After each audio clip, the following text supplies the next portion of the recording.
matchless name of Jesus Christ.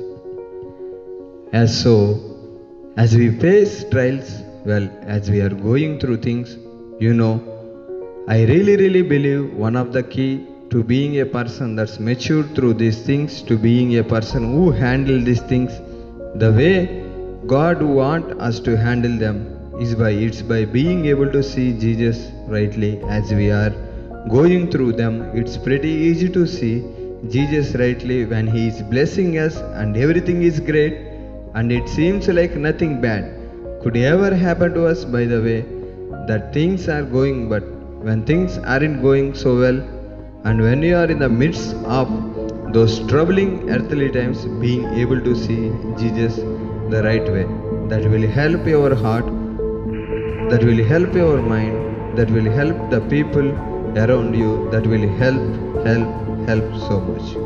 And in Isaiah 43 verse 1 say in this way, but now this is what the Lord says, He who created you, O Jacob, He who formed you, O Israel, fear not. For I have redeemed you, I have summoned you by name, you are mine. Verse 2 really I want to focus on. When you pass through the waters, I will be with you, and through the rivers, they shall not overflow you. When you walk through the fire, you shall not be burned, nor shall flame scorch you. I have to emphasize the very first word in the second verse. It starts by saying when, not if. When in this world you will have tribulations, as Jesus said, remember, we are not promised smooth sailing, we are promised a safe landing. When we are not sailing so smoothly, this is how Jesus wants us to see Him. There is three scenarios here. There is water, there is overflowing river, and there is fire. There is water, overflowing river and fire. I think they mean something different. The water, when you pass through them, God says, I will be with you. Water represents unfamiliar, uncomfortable paths that God is leading you down. When Israel passed through the Red Sea, it was abnormal, it was not natural. They never gone before. I am sure at first it was very uncomfortable. You want us to walk through what, God? Are you serious? You are calling me to go there? You are calling me to do this? How often in our lives do we do these sort of things? With God, when He has a path for us and He is going to take care of us, because that great wall of water they were walking through didn't crash over them, because God was with them. What does He says? When you pass through the water, I will be with you. God wants to take you through the unfamiliar territory, because that's when you do great things for Him. That is when you step out in a faith and do things you could have never seen yourself doing. That is when the grace of God is unleashed in your life, and the power and the giftings of God are just working your life so powerfully. Because if we are always walking down familiar sidewalks, then it all about us. What's so supernatural about doing something that I am always used to do? Doing it's familiar, it's uncomfortable. There is no supernatural in that. Water are unfamiliar, sometimes uncomfortable pathways. The water is where Jesus called Peter to had to never done that before. Come out, Peter, onto the water. You are gonna have to have some great faith. You are gonna have to keep your eyes fixed on me, not your surroundings. You are gonna have to look up, not outwards. Is He calling you to do something again? Would He stir you up for something unfamiliar, maybe uncomfortable, because you have never been there? Do not fear, because His presence with you. When you pass through the waters, I will be with you. Secondly, he says, through the rivers. When you go through them, they shall not overflow you.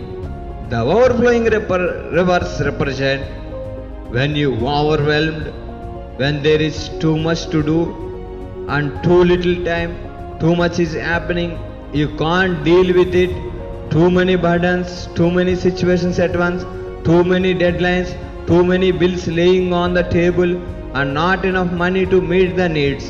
Hey, God doesn't promise that these things won't happen to you. He does promise that you won't be swept away to where you drown in them. That's how we should see Jesus. Will there be turbulent water, raging rivers? Yes. Are you going to drown in them? Heck, no, you are not going drown. You are not going to drown through your life is being tossed around in a crazy wild river. I am not gonna drown. That's his promise to you. That's how you should see him. And guys, handling stress is one of the hardest things to do in life. You got your own button, I got mine things.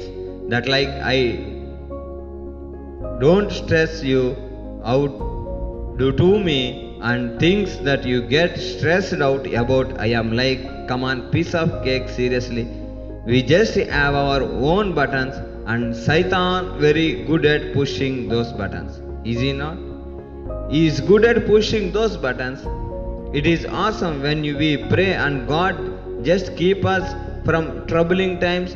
Those times happen, but when He doesn't answer our prayers the way we want Him to, when He allows us to enter the desperate times, it is difficult to keep our cool, to maintain our joy, to not let our insides become these raging rivers that tossing our faith around like shaken or something. That's when we remember of all the people in the Bible and their testimonies.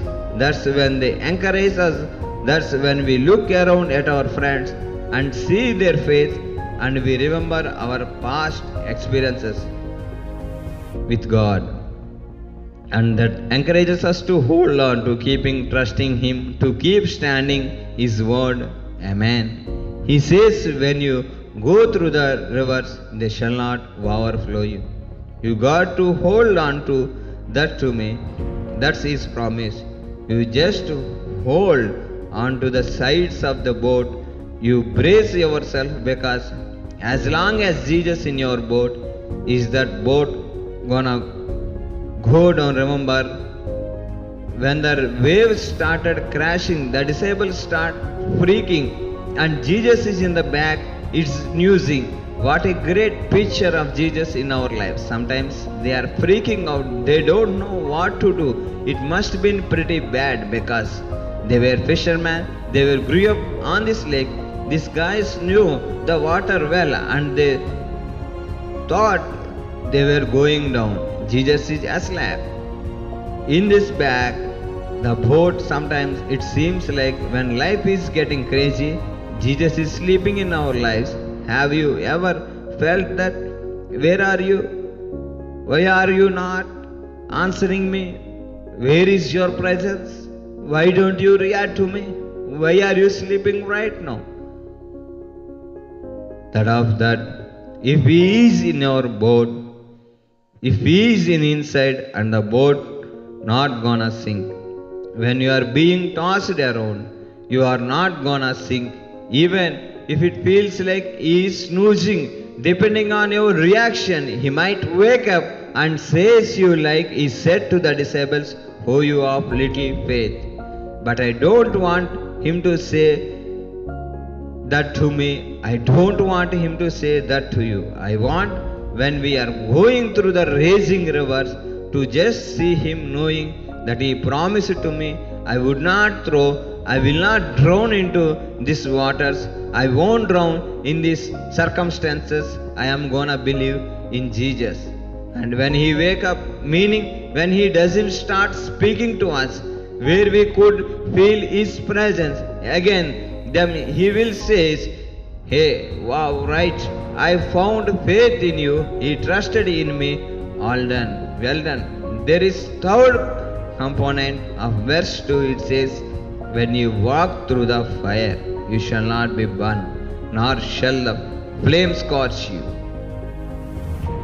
You even through the fire may not scorch you, it will scorch the stuff. Fire speaks of destruction. Fire takes away what you have. That's what fire represents.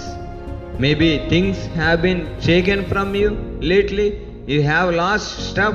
You have lost even if your money, your car, everything, whatever it may be, take away what you have, but it will not take you from God. God promises that you will not be taken away from Him. Stuff might be God taken away from you. You will never be taken Him. Amen. You will not be burned. So whatever it's unfamiliar waters, overwhelming rivers, or distracting fires, God tells us not to be afraid. So when difficult times comes, God says, do not fear. In other words, keep your faith planted in me, because I am gonna protect you. God promised us He will gonna protect us. So whatever the trouble situations you are facing, Jesus is watching. He is in your boat. He is in your life.